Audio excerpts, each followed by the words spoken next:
A warm welcome to all our amazing viewers at Midnight Affairs Tales. We're truly glad you're here.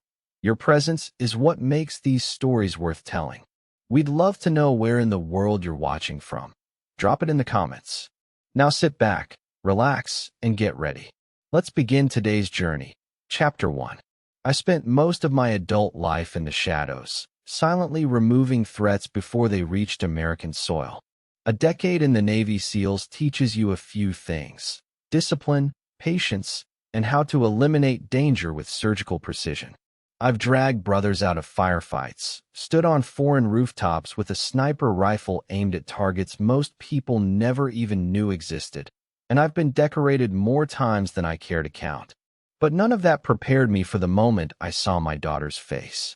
It was a Monday afternoon, overcast skies, the kind that hang low like a warning. I'd just picked up my 8-year-old, Emily, from Briar Ridge Academy, a private school on the outskirts of suburban Virginia. Her face was turned toward the passenger side window, her blonde ponytail drooping over her shoulder like a wet rope. I noticed her silence first. She's never quiet. Emily sings about birds, asks endless questions, always curious, always bright. "Everything all right, kiddo?" I asked, trying to sound casual. She didn't look at me. Instead, she slowly turned her head, and I saw it. A deep purple bruise bloomed under her right eye, fresh and swelling. Her lip was split, dried blood tucked into the corner of her mouth. My heart went cold. I pulled over. "Emily, what the hell happened?" She didn't speak at first, just stared ahead, her little hands clenched around her backpack straps. "Was it an accident?" I asked. She shook her head. "Who did this?" Still nothing. I waited. Then, with a trembling voice, she whispered, "Ethan." I had to breathe slowly to stop the storm rising inside me. "Who's Ethan?" She swallowed. "Ethan Cole. He's in my class. He pushed me on the stairs. He does it a lot." The name didn't ring any bells, but the last name did. Cole. The principal of Briar Ridge was Martin Cole. Ethan Cole, his son. Of course. I pulled back onto the road, hands tight on the steering wheel. Every instinct I had screamed for action, but this wasn't a battlefield. This was supposed to be home. And home had rules. Civilians didn't operate like SEALs. You couldn't just kick in a door and neutralize a threat. But I knew one thing: someone hurt my daughter, and I would burn down anything to make sure it never happened again. I didn't sleep that night. I sat in the dark with old instincts flaring back to life, reading the school's website, mapping out who was who. Principal Martin Cole had been there for 10 years. Well-liked, polished, a man of the community. His son Ethan had no official record of disciplinary issues, despite Emily telling me he'd been mean for months. The next morning, I walked Emily to class and asked to speak with the school counselor. Ms. Rowe, mid-40s, kind eyes, led me to her office. I laid it all out: the bruise, the name, the pattern. She nodded sympathetically. "I understand your concern, Mr. Harris, but we haven't had any reported incidents involving Ethan Cole. Without corroborating witnesses or additional complaints, it's hard to act."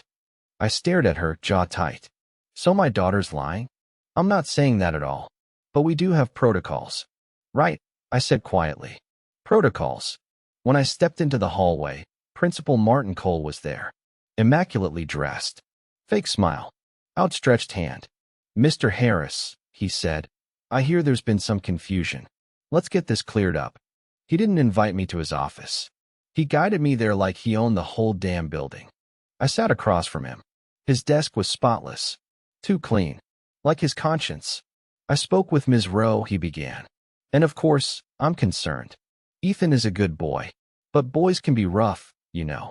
Still, if Emily feels unsafe, we'll keep an eye out." I narrowed my eyes. "She didn't say she feels unsafe. She is unsafe because your son is a bully." He smiled politely. "Mr. Harris, you're clearly upset, but making accusations against my child, without evidence, isn't the way to handle this. Let's keep this constructive." He leaned back in his chair, hands folded. Calm, calculated, smug. I saw it clear as day. This wasn't the first time, and it wouldn't be the last. I stood up. You won't protect my daughter. So I will. Is that a threat? He asked, voice still composed. No, I said. It's a promise. And I walked out. That night, I went into the garage and opened the steel locker I hadn't touched in years. Inside were parts of a man I used to be. Encrypted hard drives, surveillance gear, tactical wear, and a small device disguised as a car key. Inside that key was a micro camera, one you could clip to a backpack or jacket. Undetectable. Real-time feed. Emily didn't know I added it to her bag the next morning. She just hugged me like always, like she trusted me to protect her no matter what. I watched the live feed from my phone as she walked into class. Normal. Quiet. Kids shuffling to their desks. Then he walked in. Ethan Cole, 10 years old. Sandy hair. Confident in a way that reeked of invincibility. Like he knew the rules didn't apply to him. I watched as he bumped Emily's desk. Hard. Made a comment I couldn't hear. She flinched. He smirked. And I realized he wasn't just a bully. He was trained, enabled, protected. By his father. By the system. And I was going to break all of it. If this story has even slightly grabbed your attention, hit that subscribe button now. Your support means the world to me and keeps these stories alive. What's coming next will leave you speechless. Don't miss it. Share this with your friends so they can experience it too. Let's continue the story. I reviewed the footage all night. Every second. Every frame. Emily tried to keep her distance, but Ethan knew exactly when the teacher wasn't looking. A sharp jab to her ribs with a pencil. A whispered insult. A trip of her backpack strap as she walked by. Every move was small enough to avoid detection. But strung together, it was a pattern, a predator who'd learned to hunt in plain sight. By morning, I'd compiled a 30-minute video, cut from the live feed, annotated with timestamps and notes. I sent it anonymously to the school's district office, the local education board, and 3 parent forums tied to Briar Ridge. No threats. No angry rants. Just one line. How long has this been allowed to happen? I waited. No response. Instead, that afternoon, I got a call from the school. Principal Cole's voice on the line, sounding unusually calm. Mr. Harris, we've been notified of a breach of privacy involving your daughter's classroom. We'd like to speak with you in person. Right. So now they cared. But not about the bruises. Not about the trauma. No, just about the exposure. I agreed to meet. When I arrived, it wasn't just Principal Cole. A second man sat beside him. Mr. Randall, a district liaison. Corporate look, clipped speech, zero warmth. The room reeked of damage control. Mr. Harris, Cole began. We're concerned about the use of surveillance equipment on school property without authorization. That constitutes a violation of our school's safety policy. Interesting, I said. And what about the violation of my daughter's face? Neither of them blinked. Mr. Randall stepped in. We understand your frustration, but there are procedures in place for handling behavioral issues.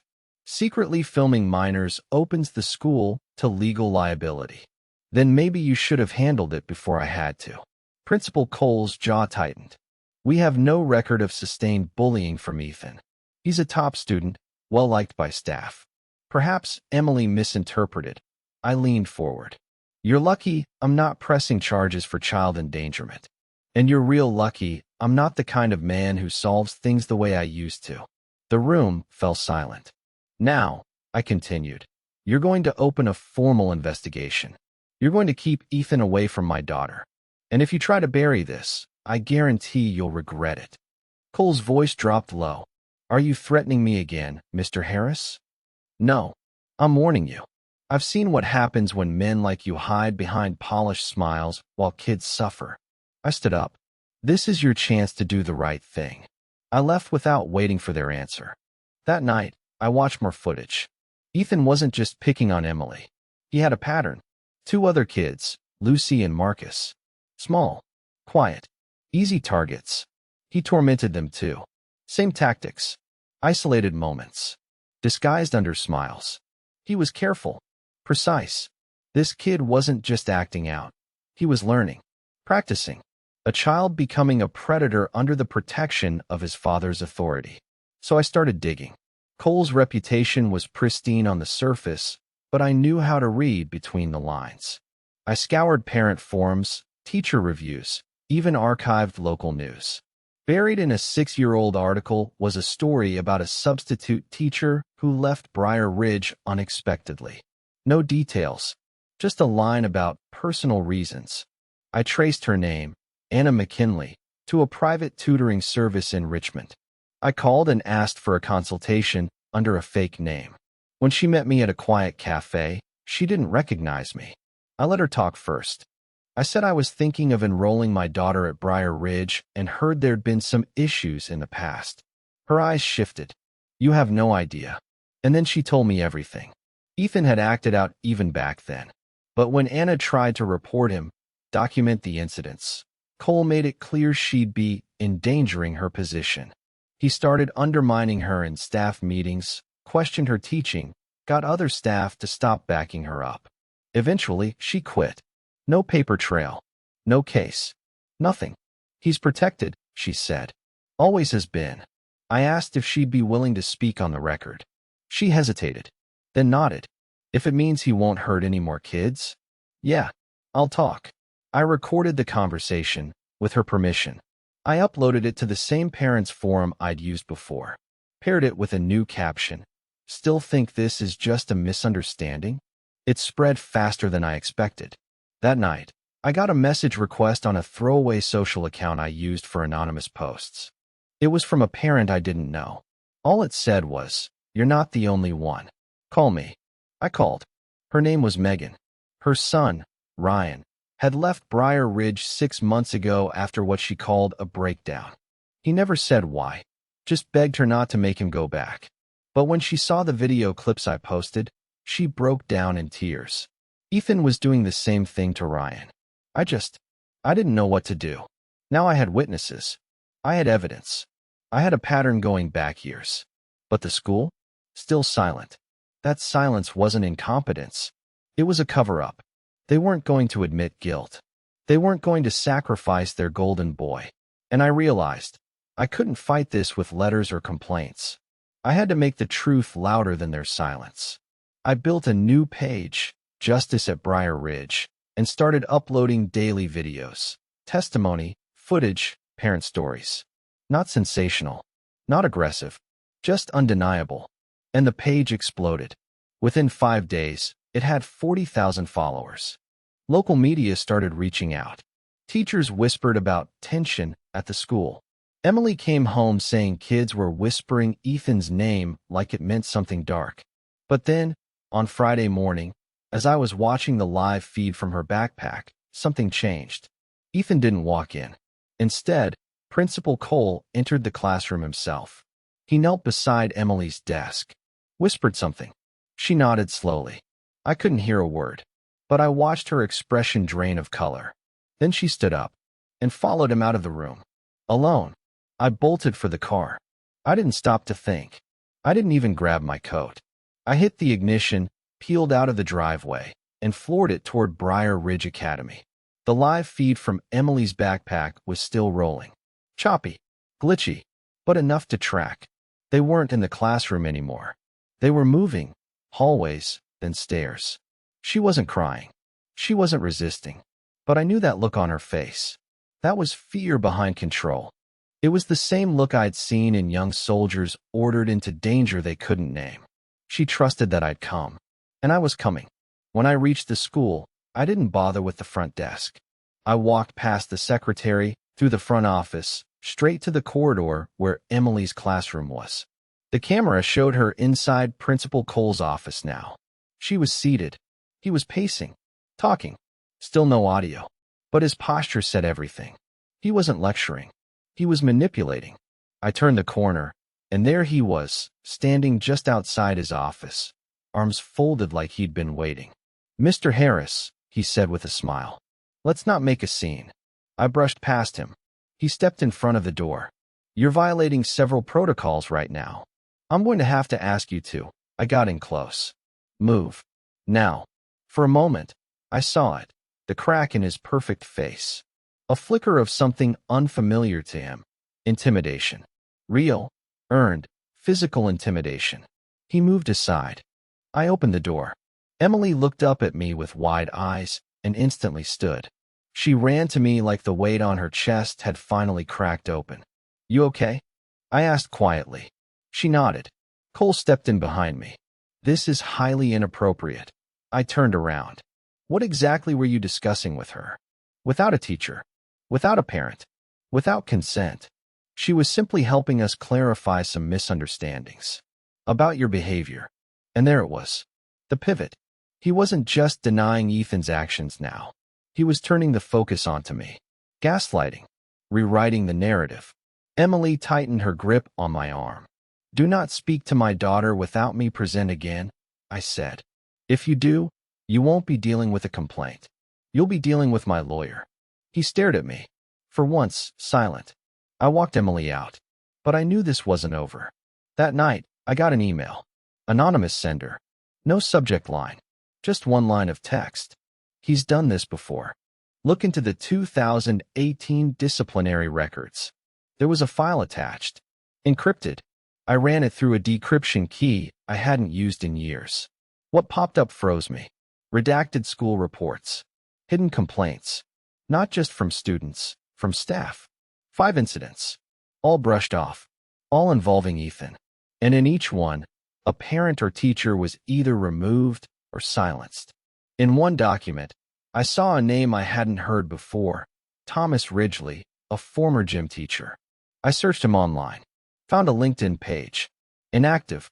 Then an old blog post about mental health. Then a local obituary. He died by suicide in 2020. The note mentioned unbearable pressure from people who protect the wrong children. I stared at the screen for a long time. This wasn't just about my daughter anymore.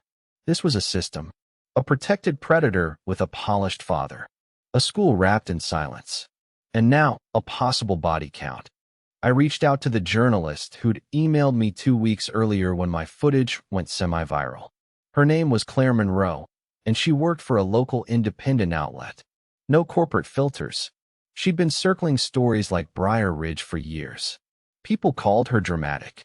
I called her thorough. We met at a diner on the edge of town. She came armed with a laptop, a recorder, and a look of someone who didn't scare easily. "I've been waiting for someone to bring me something real," she said. "You brought a damn grenade." I handed over a flash drive. "Everything I have. Footage. Statements. Internal docs. It's yours." She looked at me. "You understand this makes you a target now, right?" I nodded. "I've been one before." Claire worked fast. That night, she published a detailed expose on her site. Timeline. Names. Documents. She didn't accuse outright. She just showed. Let readers decide. It blew up. By morning, every local news station had picked up the story. The headline read, "Bully or Abuser? Principal's Son at Center of Alleged School Cover-Up." And the comments exploded. Parents came forward. Former teachers messaged anonymously. It became clear. Ethan Cole was a loaded gun, and his father kept pulling the trigger from behind the curtain. But it didn't end there. That afternoon, Emily came home from school pale and silent again. "Sweetheart, what happened?" She hesitated, then pulled out a folded piece of paper from her backpack. It was typed. No name. No signature. "Stop recording, or she gets hurt for real." My blood went ice cold. They were threatening her. They were watching us. I called Claire. Sent her the note. She forwarded it to her cyberforensics contact. Said she'd trace the printer origin if possible. Meanwhile, I went back to the footage. But something was wrong. The live feed was gone. The camera in Emily's backpack had been found. Removed. Disconnected. My only eyes on the inside were dead. And now they were escalating. I turned to the wall of my garage where I'd started piecing together a war board. Names, faces, lines of connection. One picture at the center. Martin Cole. Perfect suit. Perfect smile. But I saw him for what he was now. He wasn't just a coward hiding behind policy. He was orchestrating everything. And I was done playing defense. That night, I made one final post on the page. Simple. Bold. They want silence. I want truth. You decide who wins. The post got over 100,000 shares in 24 hours. But by morning, I woke up to flashing lights. Police cars. An officer at my door. Mr. Harris, we have a warrant to search the premises. You're being investigated for illegal surveillance and harassment of a minor. They turned the whole thing on me. And just like that, I wasn't the hero anymore. They cuffed me in front of Emily. That was the part I'll never forget. She was standing in the hallway, pajamas wrinkled, holding her stuffed bear with one hand and the edge of the wall with the other. Her eyes were wide, not from shock, but from something worse. Betrayal. She thought I'd protect her. And now the people in uniforms were dragging me away. Emily, I said calmly, as the officer led me out. I'll fix this. I promise. She didn't cry. She didn't scream. She just nodded once, like a soldier who understood the mission without being told. The door shut behind me. At the station, they hit me with 3 charges: illegal surveillance of minors, harassment, and distribution of private educational footage. The footage that exposed Ethan, now being used against me. They brought in a public defender, a guy who looked like he hadn't won a case since the Bush administration. I fired him on the spot. Suit yourself, he said. But they've got you dead to rights. No, they didn't. They had fear. They had public optics. They had a system designed to protect institutions, not people. But I had the one thing they couldn't bury, the truth. While I sat in the holding room, Claire Monroe lit up every news outlet that would listen. She dropped screenshots of the anonymous threat to Emily. The timeline. The warning I gave the school weeks ago. She ran a full-piece headline. The father, the bully, and the broken system. She called out the school board. She named Martin Cole directly. And it worked. By midday, the station was flooded with calls. Reporters outside. Parents protesting in the parking lot. Former staff demanding to reopen old investigations. I was released within hours. No formal charges at this time, they said, pending further review. But the damage was done. I was branded. Online, it was a 50-50 split.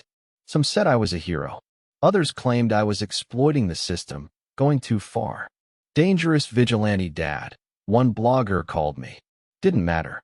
This wasn't about reputation. This was war. And I knew my next move.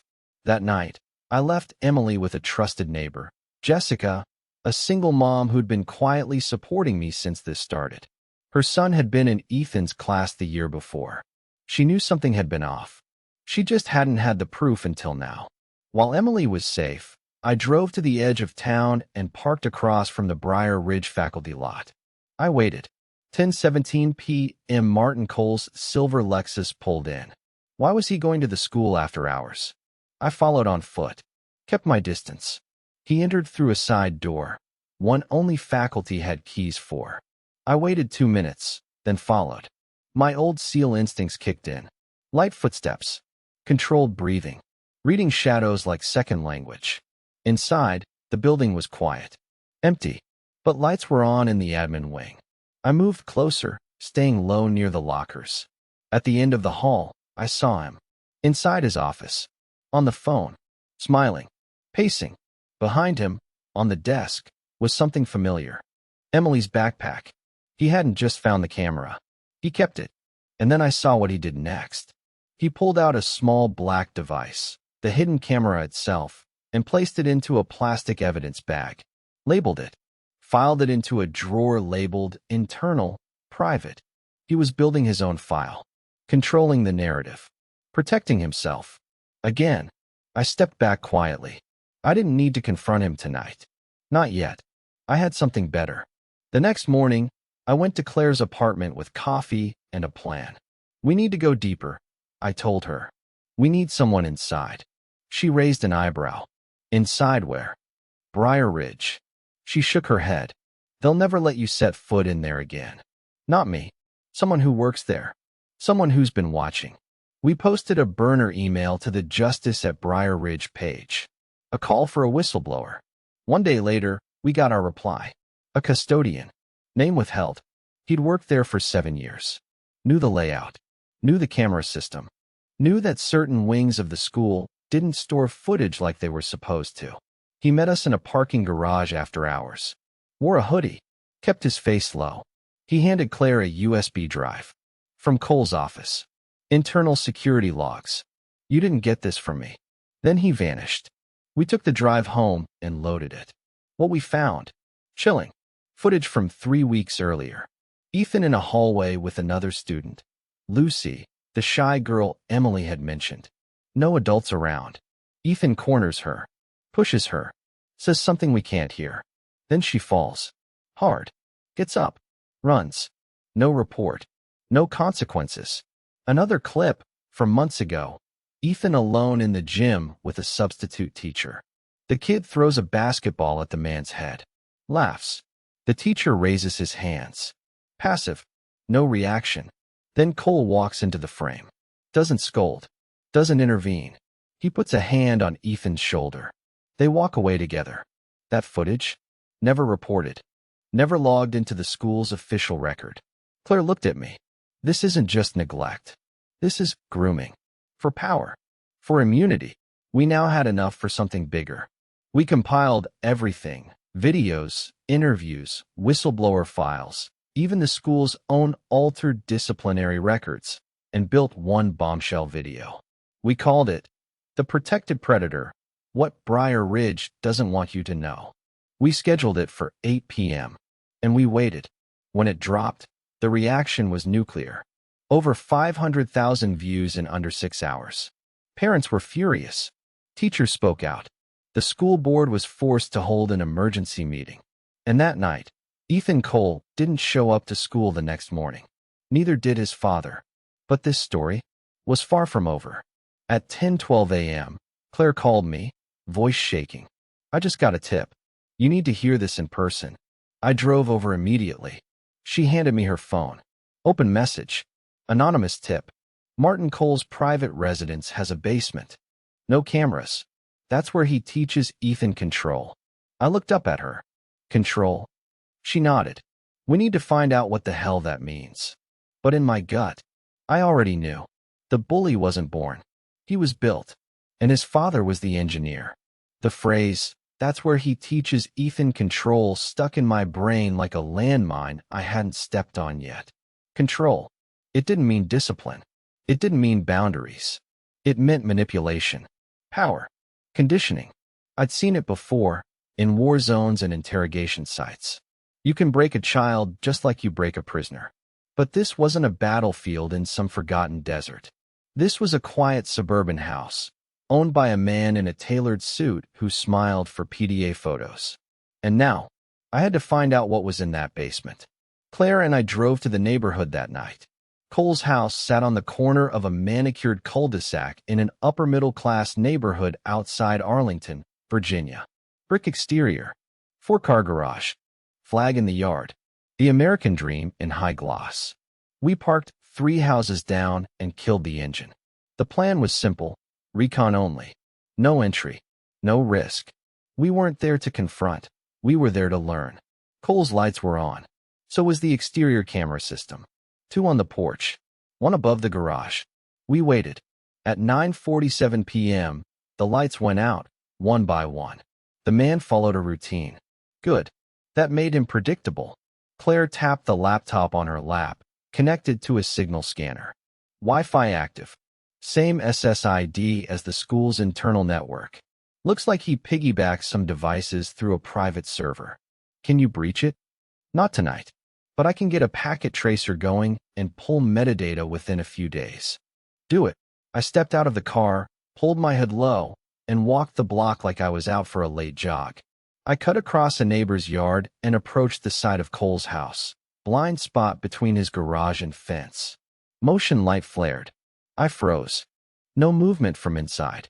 I moved again. Slower this time. Found the basement window. It was reinforced. Bars. Small vent slots. But through the slats, I saw it, concrete walls. No carpet. 1 desk. 1 chair. And a whiteboard on the far wall. Written in thick red marker. Control is power. Lose one, lose both. I took a picture. Then I noticed something else. A camcorder on a tripod, aimed at the center of the room. On the floor beneath it, duct tape, a cracked tablet, and a belt. I stepped back, stomach twisting. This wasn't a discipline room. It was a conditioning cell. I didn't sleep that night. Every second I closed my eyes, I saw that basement. The belt. The phrase. The camera. Ethan didn't become a monster by accident. He was taught. And Martin Cole? He was the architect of something far darker than simple schoolyard bullying. The next morning, Claire pulled metadata from the Wi-Fi tracer. She matched the internal server address to one used at the school, but the user alias caught our attention. Admin 78 _ Harbinger. An old SEAL term. A warning before destruction. This man wasn't just training his son. He believed it was some kind of mission. That's when I decided the operation needed to escalate. I called in a favor from an old friend, Tyler Reed. We served together in Iraq.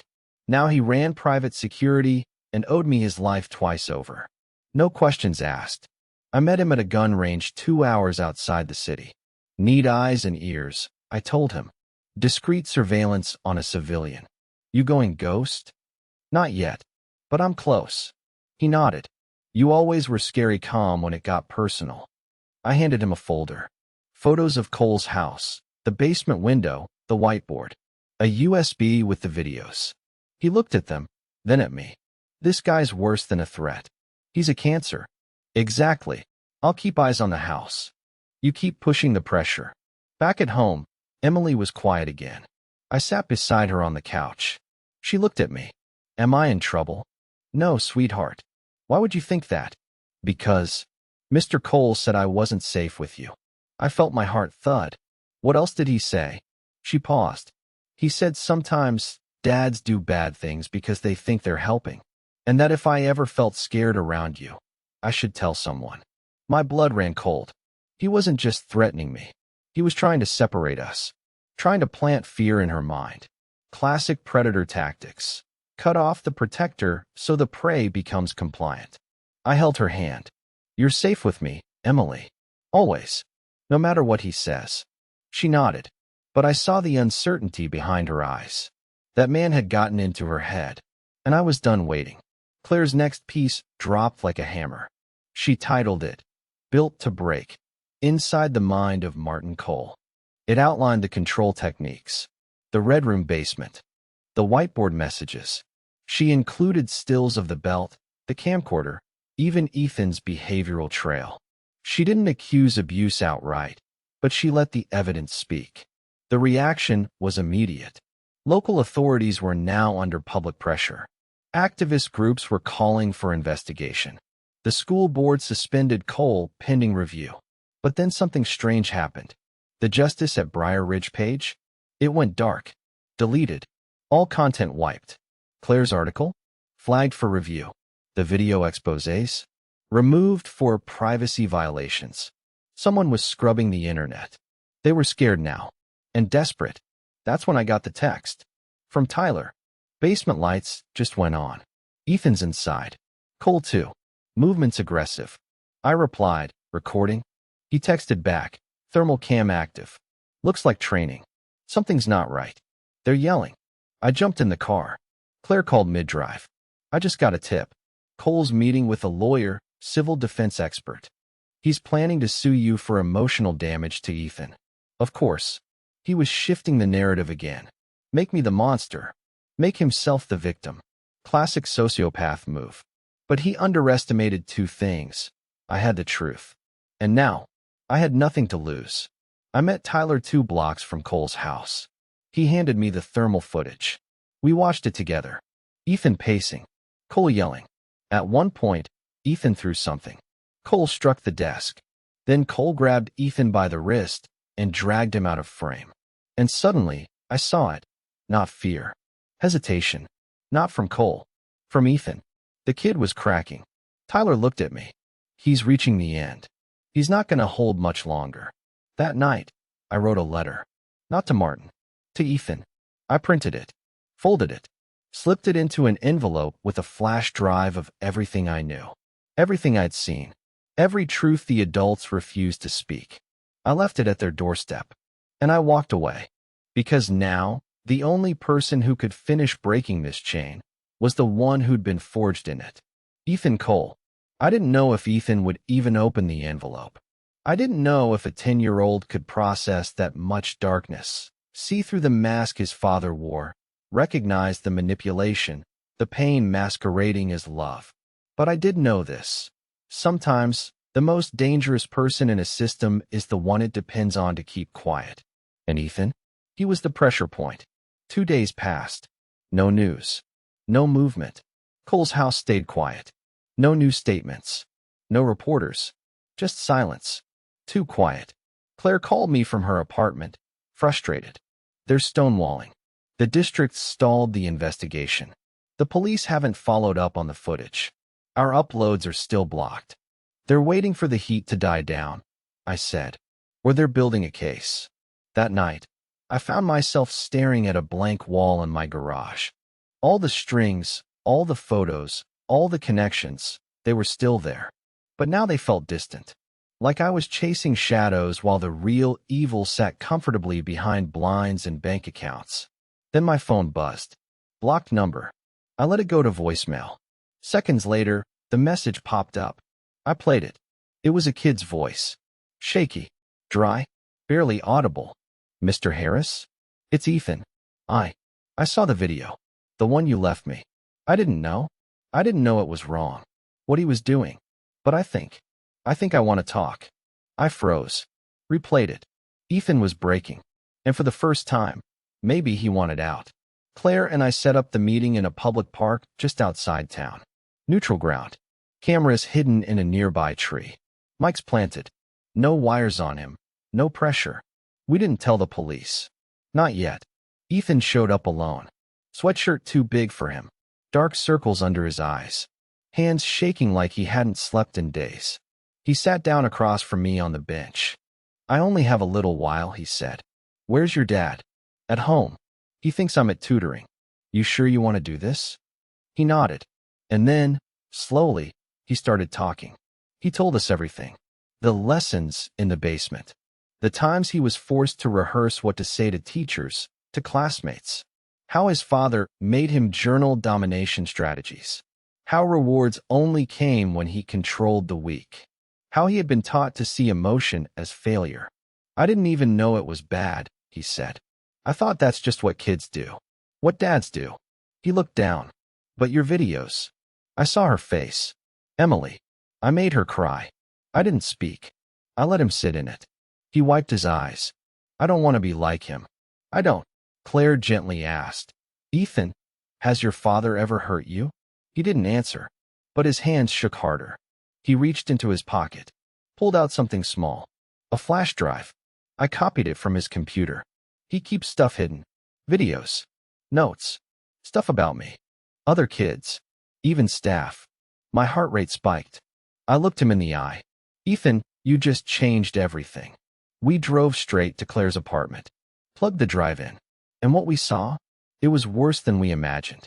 Over 40 video files. Labeled only by initials and dates. Most were from security cams. But some were handheld, grainy footage shot inside that basement. Private sessions. Ethan sitting in the center of the room, back straight, repeating phrases like, power doesn't apologize. Crying is weakness. Guilt is a tool used by the weak. In another, Cole speaks off camera. Remember, son, control is the currency. You give them none, they give you everything. Another clip shows Ethan rewatching his own school interactions, on tape. Cole pauses the video, analyzes his tone, his body language, like a coach breaking down game film. Then we hit a file that made Claire put her hand to her mouth. A session with another child. Not Ethan. Not Emily. A boy we didn't recognize. The kid is tied to a chair, hands bound with zip ties. Cole's voice again. Do you understand what happens when you lie? When you challenge someone stronger than you? The boy whimpers. Doesn't answer. Then the screen cuts to black. We just sat there, stunned. This isn't parenting, Claire said, voice hollow. This is psychological torture. And he recorded it. I stared at the screen, fists clenched. He wanted control. Total control. And now he's lost it. We went to the police first. Not the local department, the state bureau. Claire knew someone. an investigator she trusted. We handed over the footage. The statement from Ethan. The backup logs. Within 24 hours, the feds got involved. A warrant was issued. Cole's house was raided. They found more drives, a burner phone, journals, and then the kicker, payments. Payouts to parents, to staff. Hush money. He hadn't just built a monster out of his son, he built a system. A web of silence, kept intact with threats and dollar signs. It unraveled fast. By Friday, Martin Cole was arrested on multiple charges: child endangerment, abuse of power, psychological abuse of a minor, tampering with educational records, obstruction of justice. The press devoured it. The story hit national headlines. Principal from hell. How a father built a bully and almost got away with it. But the part that shook the world came later. Because once the footage was made public, parents across the country started sharing their own stories. Emails, messages, videos. Martin Cole wasn't the only one. He was part of a network of authoritarian-style educators, disciplinarians, who'd learned to weaponize structure and hide behind academic prestige. Briar Ridge was just the beginning. But my story, my daughter's story, that was the spark. I picked Emily up from school the day after Cole's arrest. It was the first time she'd walked through the gates with her head high in weeks. She saw me, ran up, hugged me hard. "They said he's gone," she whispered. "Yeah," I said. "He is." She pulled back. "Ethan too." I paused. "He's going to get help." She looked unsure. "Is he bad?" I thought for a long time. "No," I said. "He was made to do bad things. But he chose to stop. That's what matters." She nodded. Then, after a moment, "Can we go get ice cream?" I smiled. "Yeah, kiddo. Let's go." But I knew deep down, the war wasn't over. It had just moved to a bigger battlefield. The aftermath came in waves. Martin Cole's arrest made headlines for 3 straight days, but public attention always moves on. And while the nation gasped over the twisted educator and the boy he trained like a soldier, the quiet victims were left behind to pick up the pieces. Kids who'd learned to flinch when a teacher raised their voice, parents who'd doubted their instincts for years, staff members who'd been complicit by silence or forced into it. And at the center of it all, my daughter. Emily was safe now, but she wasn't the same. She'd sleep with her door cracked open. She'd ask before walking across the living room, like she was checking for permission she'd never needed before. And some nights, I'd catch her standing silently at her bedroom window, staring into the dark as if waiting for a ghost. Because even though the man was behind bars, the bruise of fear doesn't fade as quickly as the one on her face. The justice system moved faster than expected. The evidence Claire and I handed over was airtight. Cole was denied bail. His lawyer tried to argue coercion by public opinion, but that fell flat when 3 more parents came forward with stories of intimidation and hidden settlements. More disturbing were the child welfare findings. Ethan had been psychologically evaluated. The report, which later leaked through Claire's network, described symptoms consistent with complex trauma, coercive conditioning, and emotional dissociation. In other words, he was a weaponized child, built, not born. And while he was removed from his father's custody, he wasn't going to juvie. He was sent to a secure care facility with full-time psychiatric treatment. Part of me wanted to hate him. Still. But the other part, the soldier in me, recognized something. He was a casualty. A ticking bomb someone finally defused. 1 week after the story broke, I got a call from Jessica, our neighbor, the single mom who'd watched Emily during those long days of investigation. She sounded shaken. "Can you come over?" I was there in minutes. Her son, Noah, sat curled in the corner of their couch, hugging a pillow like it was armor. "He just told me," Jessica whispered. "He never said anything before, but Ethan heard him too. Last year. And he was afraid no one would believe him." I knelt beside him. "Noah," I said gently. "It's okay. You're not in trouble." He didn't look up. "He made me fall in the bathroom," Noah said. "Said if I told, he'd tell his dad, and then you'd be the one who got hurt." That stopped me cold. Me? I'd never interacted with the kid back then. Never even met Ethan before all this. But Cole had weaponized my name to control other kids. Used me as a threat to keep them silent. It was a smart tactic. Turn the protector into the danger. Classic misdirection. And that meant there were more kids. Claire and I began building what we called the silent wall, a database of verified cases where children had been harmed, manipulated, or threatened under Cole's tenure. By week's end, we had 19 names, ages ranging from 6 to 12, each story different, each tactic calculated. Emotional isolation, physical intimidation, mock punishments disguised as behavior training, threats masked as lessons. What shocked me most wasn't how many kids had been hurt. It was how long the adults stayed quiet. Not because they didn't care, but because they were afraid. Of retaliation, of lawsuits, of losing their jobs, their reputations, their place in a school that looked so perfect from the outside.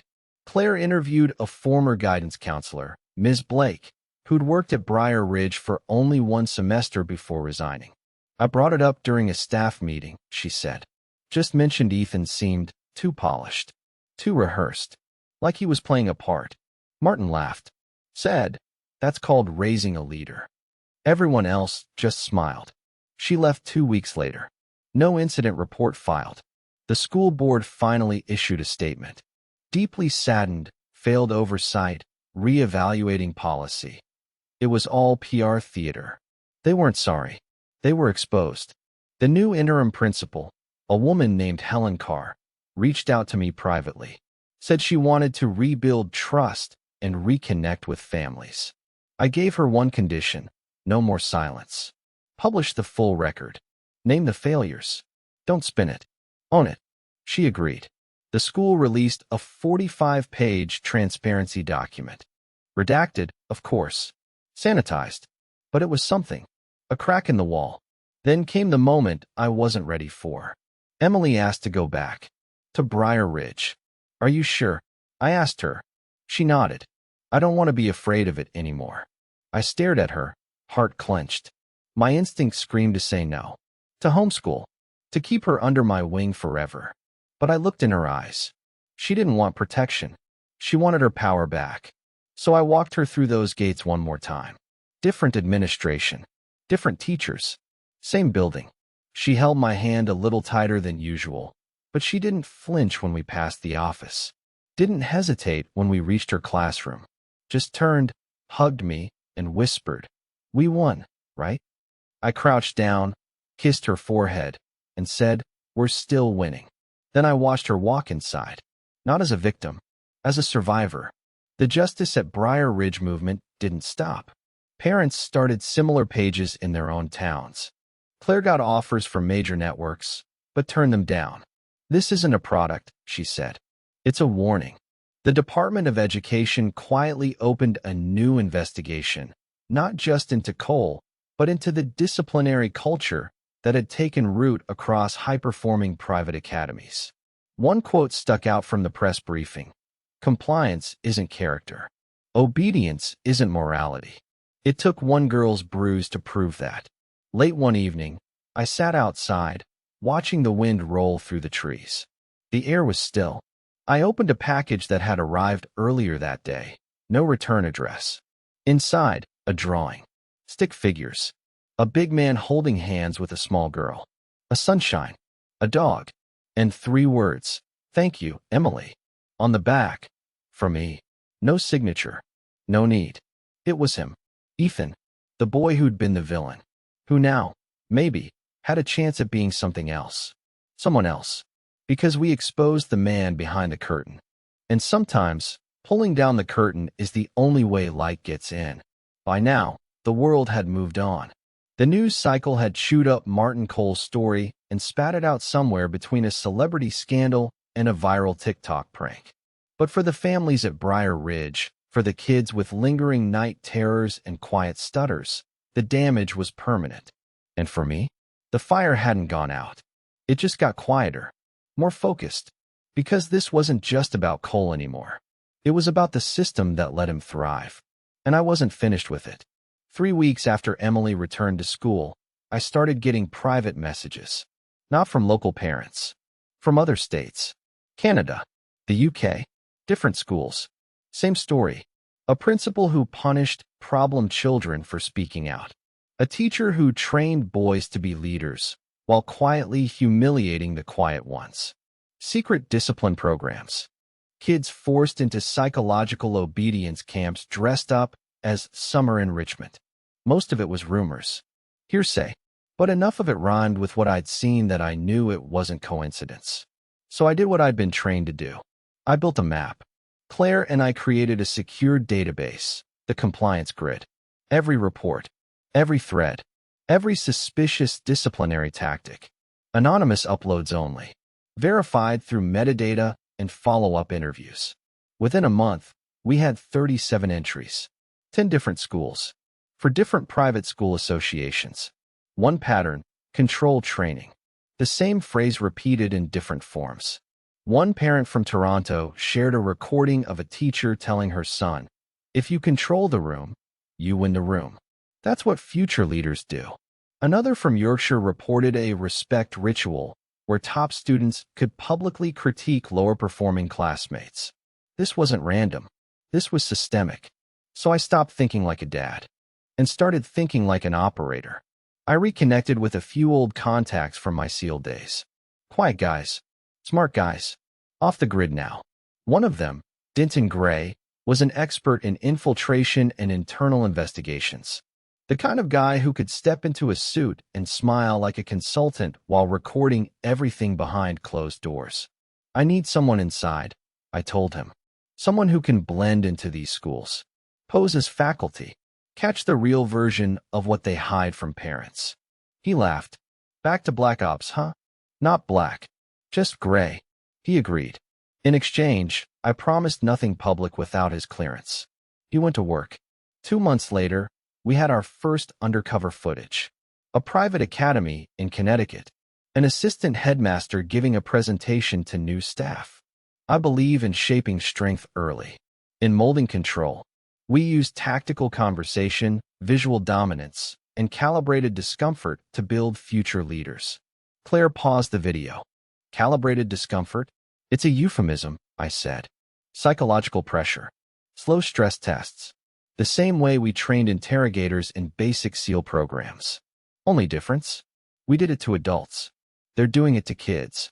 That footage alone wasn't enough for an arrest, but it was enough for exposure. And that was always step one. We built a new platform, Glass Classrooms. Not just a website, a movement. Mission, zero hidden discipline. We created an open-source ledger of educational environments. Schools could opt into full transparency by installing opt-in cameras in all disciplinary spaces, posting behavioral metrics publicly, and creating anonymous student reporting lines. Some districts fought it. Others embraced it. And the ones who refused? Well, that's where tactical justice came in. Claire leaked our first major op under Denton's cover. Headline: The Grooming Curriculum. How Discipline Became Indoctrination in Elite Schools. The article included 3 hours of undercover footage. Quotes from ex-faculty who left after being asked to follow compliance enhancement routines. Screenshots of internal training slides referencing power by isolation tactics. It exploded. Major outlets picked it up. Regulators got involved. And Glass Classrooms became a buzzword on national talk shows. But the pushback came fast. Threats, lawsuits, digital takedown notices. They called us liars. Said we were fear-mongering. That our tactics were unethical. But we learned one thing from Martin Cole: power hides in silence. Exposure is the only weapon it fears. One night, around 2 a.m., I heard a knock on my door. I checked the camera. No one there. But a package sat on the porch. No markings. No label. Just one word written in black ink. Respect. Inside, a folder. Photos. Of me. Emily. Claire. Denton. Each one printed and time-stamped. Someone was watching us. Trying to spook us. I stared at those photos for a long time. Then I went into the garage, pulled out the case I hadn't opened in years, the hard one. Steel reinforced. Hidden behind insulation. Inside, 2 licenses. 1 firearm. and a sealed envelope marked, "If they ever come here." I didn't like using old tools, but I wasn't naive enough to believe this was over. You shine a light on roaches, they scatter. But the second the bulb goes out, they come back. So I didn't let the light go out. Emily kept going to school, confident, stronger now. She started drawing again, singing in the car. The light came back in pieces. But sometimes, I'd catch her eye lingering a little too long on strangers in public. She wasn't afraid. She was learning, reading rooms, trusting no one too easily. She'd inherited it from me. A protective paranoia. It wasn't what I wanted for her, but it's what she needed to survive in a world where men like Martin Cole had authority and a smile. A week later, I got a call. Blocked number. A man's voice. Low. Controlled. "I don't know who you think you are, but you're making very powerful people very nervous." I didn't respond. He continued. "If you love your daughter, if you love your friends, walk away. You won one battle. Don't start a war you can't finish." I ended the call. No threats. No comeback. Just hung up. But I recorded the audio. And Claire traced the call to a burner cell purchased in Baltimore. Then she cross-checked nearby addresses and found something chilling.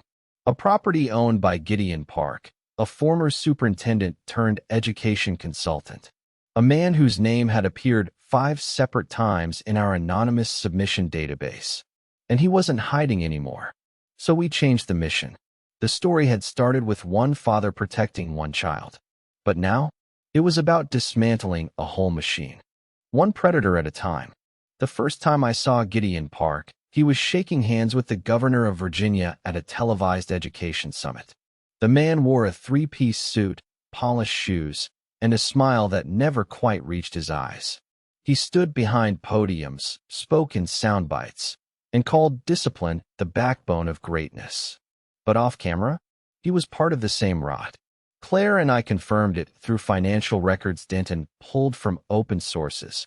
Park had quietly funneled money into private consultant firms tied to 3 schools on our compliance grid. 2 of those schools had active reports of abusive control programs. One had already settled out of court with a family under an NDA. This wasn't coincidence. This was an operation. One that started with men like Cole and scaled through influence, money, and silence. So we blew the story wide open. Claire published the new report on a Monday morning. Title: The Disciplined Dealers, Inside the Elite Network Turning Children into Compliant Assets. It was bold, relentless, and 100% sourced. The article named names. Gideon Park, 2 private academy CEOs, a behavioral consultant firm called Stratcore Methods, registered in Delaware but run through shell accounts. It exposed connections to local political donors, charter school boards, even a former assistant secretary of education. We backed everything with documents. And the public? They lost it. Within 48 hours, the hashtags were trending. Hashtag glass classrooms, now hashtag shatter the system, hashtag children are not assets. Thousands of parents flooded school boards with emails and calls. Teachers who'd once been afraid came forward. Claire opened an encrypted inbox to protect their identities. In just 1 week, we received 137 news stories. The same pattern: top-performing private or charter school, highly praised administrators, quiet student complaints ignored or dismissed, emotional manipulation dressed up as character development. But the most damning evidence came from a school in New Haven. A staff member sent us internal training material. One slide read, "Punishment is outdated. Controlled stress response teaches obedience faster." Another, "Children don't need freedom. They need boundaries disguised as choice." And a final one, "Compliance begins where self-trust ends." I showed it to Claire. She just shook her head. "This isn't education," she said. "It's corporate grooming with a playground." We posted the materials. They went viral. Even mainstream media started paying attention now.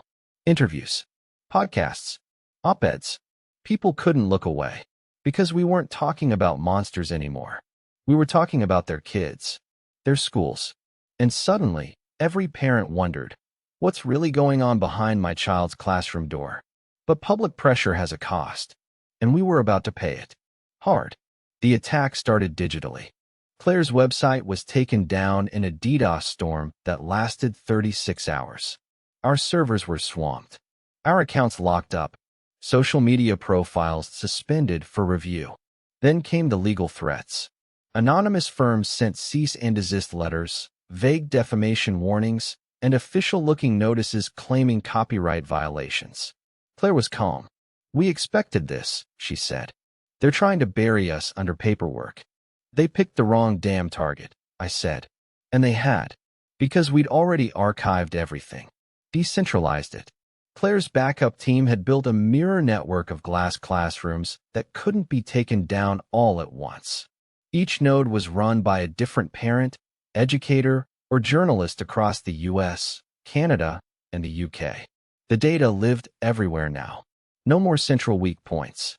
If they wanted to silence us, they'd have to take down an entire movement. And we weren't backing off. Meanwhile, I stayed close to Emily.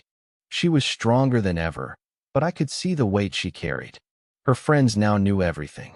Some treated her like a hero. Others avoided her, like her presence reminded them of what they'd been too afraid to say. She never complained, but I could tell. One night, she asked, "Is this going to happen again? Somewhere else?" I nodded. "Probably." She looked at me. "Then don't stop." I didn't plan to. Then came the turning point. A student at one of Park's affiliate schools uploaded a video to Glass Classrooms. She was 12. She filmed herself inside a reflection room, a padded space with no windows where students were sent for attitude realignment. It was empty, cold, no supervision, no timer, just her. She whispered into the phone. "They put me in here because I cried in math class. They said I was disrupting the environment." That video was reposted 8 million times in 2 days. Talk shows played it. Celebrities retweeted it. Congress took notice. And a single phrase echoed across media. "How many kids are in padded rooms while we argue about test scores?" Park finally responded. A televised statement. He stood at a podium, flanked by lawyers. "While I support strong discipline, I categorically deny any involvement in abusive practices. These allegations are the product of conspiracy theorists and disgruntled individuals pushing anti-education agendas." That was his angle? Paint us as fringe lunatics? Fine. We had better optics. That same night, Claire dropped a new video, a split screen. On the left, Park's denial speech. On the right, internal footage of a school training session where staff are instructed to apply conversational dominance until student resistance fades. The narrator? Park himself. Voice print confirmed. He lied on national TV. And we had the receipts. The final straw came when a class action lawsuit was filed against Stratcore Methods, Park's consulting arm. 34 families. 7 states. For deaths by suicide. That's when real consequences started. Federal hearings opened. State legislation proposed immediate bans on non-consensual behavioral programs in schools. Glass classrooms became a global topic. But me? I stayed in the background. Didn't speak on camera. Didn't take credit. Because it was never about fame. It was about vengeance. Justice for what was done to my daughter. Justice for the silence that covered it. And justice for every kid who learned to sit quietly and suffer because they thought that's what good students do. We started with a bully. We uncovered a monster. And now, the whole machine was coughing smoke. But there was one last person who hadn't answered for any of this. One name that still hadn't surfaced publicly. The man who funded Stratcore from the beginning. Who protected Cole. Who recruited Park. He was buried in shell companies and legal walls. But Claire finally cracked the code. She called me, late at night. "You're going to want to sit down," she said. I didn't. His name's Alan Greer. Lives in D.C. used to be a federal education strategist. He's the one who built this system. And he just filed paperwork for a new project. I narrowed my eyes. "What project?" She hesitated. "A private boarding academy for gifted youth. Fully funded. Selective admissions. No transparency requirements." "What's it called?" Claire exhaled. Dominion Academy. I stood up. It's starting again. Dominion Academy. The name alone sounded like something cooked up in a military think tank, not a school. No website. No public enrollment info. Just a corporate address in D.C. and a mission statement that read, "Where future leaders are forged through discipline, structure, and challenge." Claire pulled everything she could. Greer's funding sources, shell corporations, past legislative roles. He'd served as a senior advisor to the Department of Education under 2 administrations. Always stayed in the shadows. Never ran for office. But he was on nearly every advisory board tied to school performance metrics, charter funding, and private curriculum development. He didn't need to be famous. He pulled strings. And now he was trying to restart the same machine we just burned down, only with more protection, more polish, and more institutional power behind it. This time, he wasn't building an army in silence. He was doing it with a PR budget. I spent that night reading every public record attached to Dominion's planning phase. The land had already been purchased. Just outside Richmond, Virginia, an old Catholic boarding school site now repurposed. Permits fast-tracked. Backers included a biotech billionaire, a media investment firm, and a former defense contractor. The building was already under construction.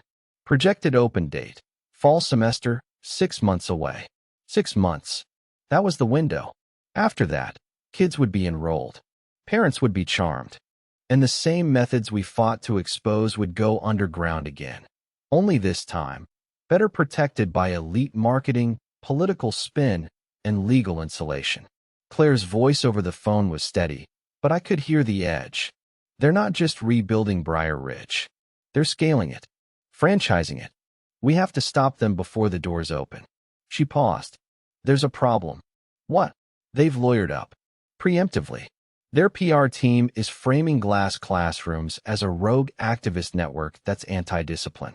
They're accusing us of weaponizing trauma and pushing parents toward chaos. And the footage? They're calling it manipulated, fabricated, deep fakes. I exhaled hard. The system wasn't backing down. It was evolving. I met with Denton the next morning. He'd already gotten eyes on the Dominion construction site. It's tight, he said. Private security. No open hires. Surveillance on the perimeter. Access is locked unless you're on the credential list. You think they're hiding something already? I know they are. He slid me a file. Photos.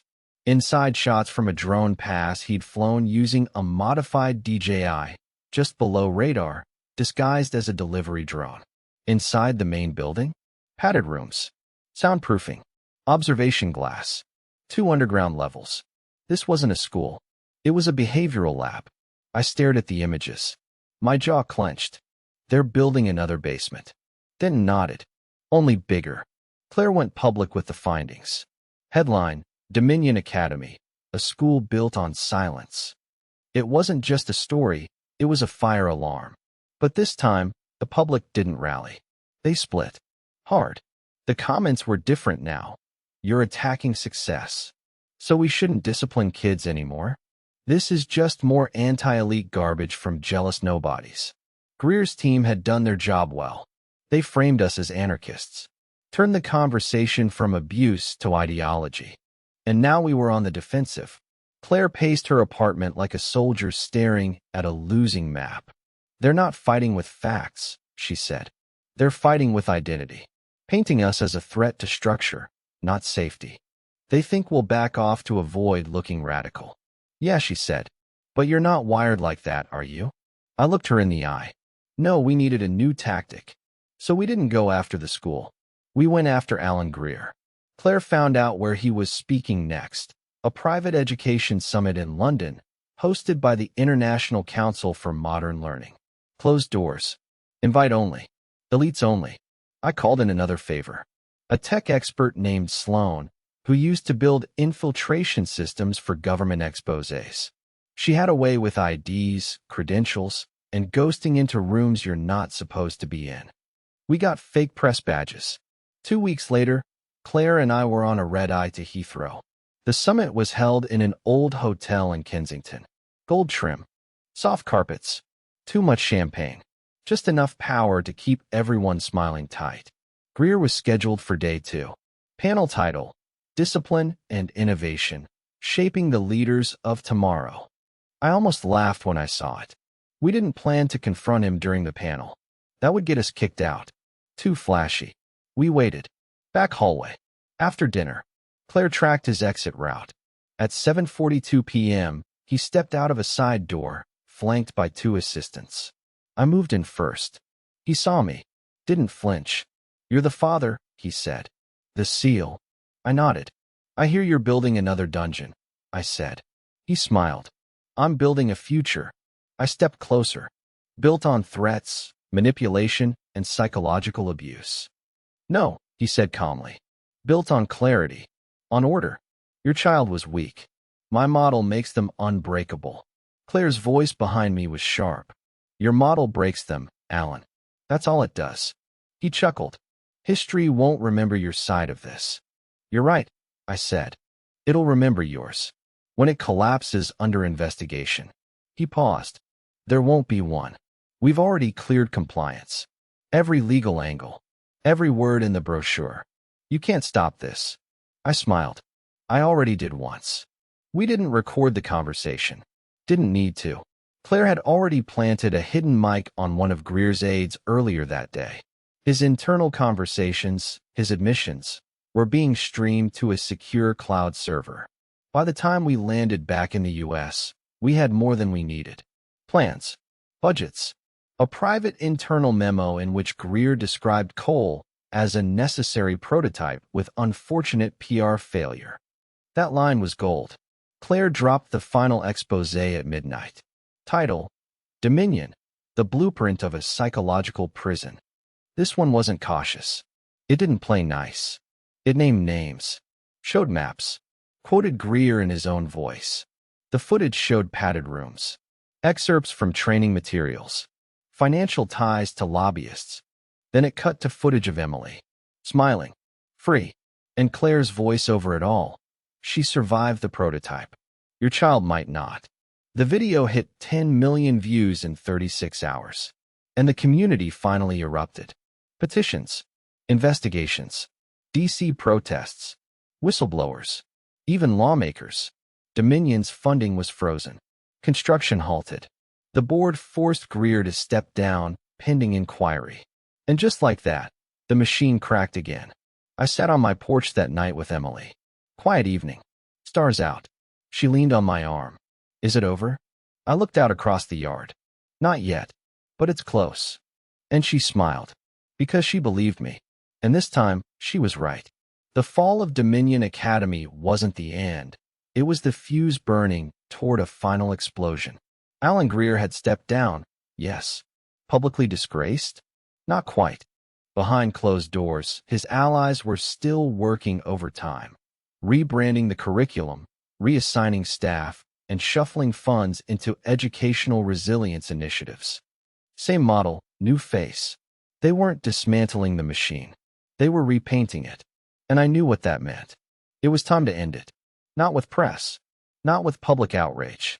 With proof so irrefutable, so explosive, that no lawyer, no board, no elite backroom strategist could sweep it under the rug again. And to do that, I needed to go where it all began. Briar Ridge Academy had reopened under new leadership, new security, new staff, even a new name, Ridgeview Learning Center. But the building was the same. The office, still in the same corner of the campus. The basement, still locked, still buried, still untouched. I filed a Freedom of Information request to access archived surveillance logs. It was denied, for student privacy, but I knew there were still copies. Because Martin Cole was a hoarder, and I knew exactly where he kept the key. Cole was still in prison, awaiting trial. No plea deal, no parole. But through Claire's legal contacts, I got word that his private storage unit, paid in advance for 2 years, was about to be auctioned off due to non-payment. I beat the auction by 12 hours, used an alias, rented the unit legally. No break-in, no gray area, just a father claiming access to a forgotten box. What I found inside stopped me cold. 3 steel crates, One marked Academy System Backups. Inside, hard drives, labeled USBs, printed reports going back 7 years. Every disciplinary report, every internal memo, every suppressed staff complaint, every unreported behavioral experiment.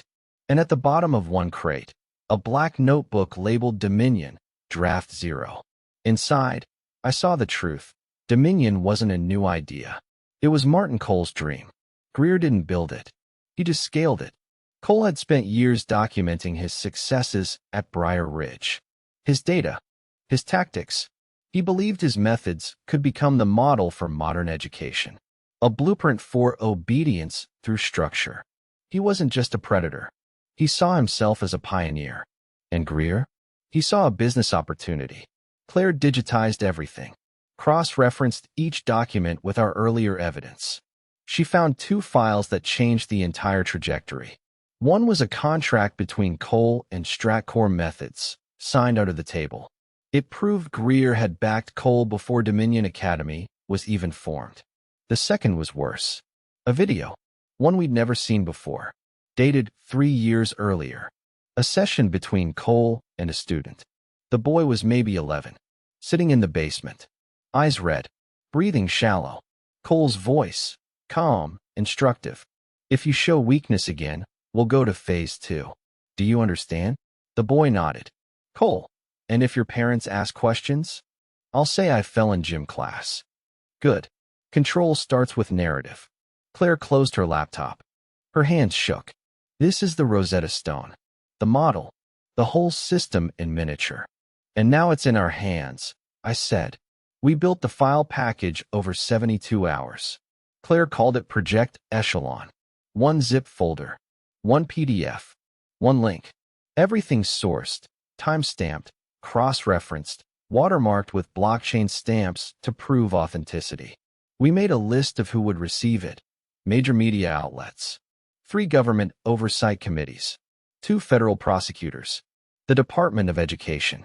And every parent group involved in the Glass Classrooms network. We didn't post it publicly. Not yet. We gave the system a chance to confess. We sent it under the subject line. You knew. You allowed. Time to answer. We set the timer, 72 hours before full public release. The response was immediate. Lawyers called. Threats flew. Claire's phone buzzed nonstop. But no one denied the documents. Not once. They just tried to delay the fallout. Too late. By the 48-hour mark, 2 prosecutors issued subpoenas.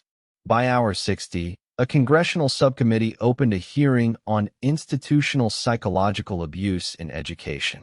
And on the 72nd hour, we hit upload. The internet exploded. Hashtag echelon files, hashtag system of control, hashtag not education. It became the top trending story in North America for 4 straight days. Claire did 3 back-to-back interviews on primetime. Whistleblowers emerged like dominoes falling one after another. A federal investigation into Stratcore was launched. Alan Greer was subpoenaed. Martin Cole's trial was fast-tracked, with additional charges added based on new evidence. The walls weren't just cracking. They were collapsing. And behind them, the rot spilled into the light. Emily watched one of the interviews with me. She sat curled on the couch, eyes fixed on the screen. At one point, the anchor said, "This story started with one man's daughter, and now it's changing the face of education." Emily looked at me. "Is that true?" I nodded. "It's not just you anymore," I said. "It's a lot of kids." She leaned against me. "Good," she whispered. "No one should be scared to go to school." That night, I went into the garage, looked at the wall of files. Strings, maps, printouts. The operation board was complete now. Every thread connected. Every node collapsed. I didn't feel triumph. I felt relief. And maybe a quiet kind of peace. But the war wasn't truly over until the system admitted what it had done. Until someone said the words out loud. Until someone in power stood before the world and said, "We failed our children." The next morning, it happened. A televised statement. The U.S. Secretary of Education stepped to the podium, flanked by investigators and advocates. She spoke clearly, without spin. We allowed programs into our schools that valued silence over safety, performance over protection, control over care. We failed our students, and we are going to make it right. It was the first time the system bent the knee, the first time it named a crime. I picked Emily up from school that afternoon. She had paint on her fingers and dirt on her jeans. Normal stuff. We walked home in the crisp fall air. Halfway down the block, she looked up at me. Daddy, yeah. Can I help someone else next time? I stopped walking, looked at her, and smiled. You just did. It started with a bruise on my daughter's face. Just one, hidden under the eye of an 8-year-old girl too afraid to speak. Now, 2 years later, that bruise became the crack that brought down a wall. A wall built by men like Martin Cole and Alan Greer, who believed fear was a tool, control was a gift, and children were clay to be molded, even if it meant crushing them first. They built a system in silence. We tore it down in the open. Martin Cole pled guilty. He took a deal, but the evidence from the echelon files ensured he would never walk free again. The judge called it the most calculated abuse of institutional power I've seen in my career. Alan Greer tried to disappear. His empire folded in on itself. Lawsuits crippled his network. Donors abandoned him. Dominion Academy was dead. Not rebranded. Not delayed. Buried. The site was seized. Demolished. Flattened. In its place, Claire helped launch a nonprofit learning center. A space built for healing, not obedience. They named it The Ridge, after the first battlefield. Briar Ridge, once a place of trauma, now transformed into something better. Something earned. Emily still asks questions. Smart ones. Big ones. She's stronger now. Not because she learned how to take pain, but because she learned that pain should never be accepted in silence. She paints. She sings. She sleeps without checking the door. And sometimes, she helps Claire with the nonprofit, sorting letters, recording videos for kids who don't yet know it's okay to speak up. My little girl, she's no longer just a survivor. She's a spark. To the viewers watching this, whether you're a parent, a teacher, a student, or just someone scrolling through videos late at night, remember this: silence protects systems, not people. Obedience isn't always discipline. And when someone tells you to be quiet and follow the rules, ask yourself, whose rules? And why? I'm not a hero. I'm a father who refused to stay quiet. But maybe if enough of us stop staying quiet, we won't need revenge stories like this anymore. We'll just need the truth and the courage to face it. If this story moved you, like the video. Share it with someone who needs to hear it. Comment below with your thoughts or your own story. And if you want more intense, true-to-life stories that expose hidden wrongs and fight back with justice, subscribe. Because the next story could be yours.